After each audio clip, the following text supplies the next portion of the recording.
شریعت کې ډېر اهمیت. نبی کریم صلی الله علیه وسلم د صحابه کرامو سره بیعت پر اسلام باندې کړی، پر جهاد باندې کړی. په حدیبیه کې پر جهاد باندې بیعت سره وکړي چې ګوري جنگ به پرېږدي نه، که د اهل مکه سره موږ په جنگ کې شو در مرګ پورې به تاسو سره جنګ کېږي. دا تعهد دی. بیعت نبی کریم صلی الله علیه وسلم پر عبادت باندې مختص دی. ګوره د جماعت منځ بکې پر دې باندې بیعت دی. دا بیعت څه شی دی؟ دا پیرانو سره چې دا بیعت کېږي دا څه شی دی؟ تاسو کامل پیر پیدا کړئ، یو ښه پیر پیدا کړئ چې متشرع وي، عالم د شرع وي، د سنتو پابند وي، تقوا او ورع پکې کې وي. تاسو د داسې پیر سره بیعت هم وکړئ.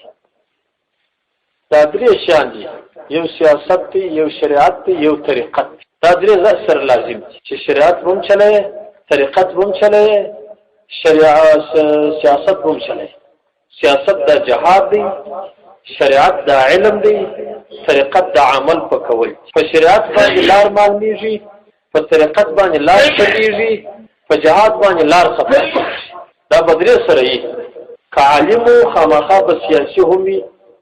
دا شرعي سیاست دا جهاد دی چې د اسلام دپاره زمینه برابر شي.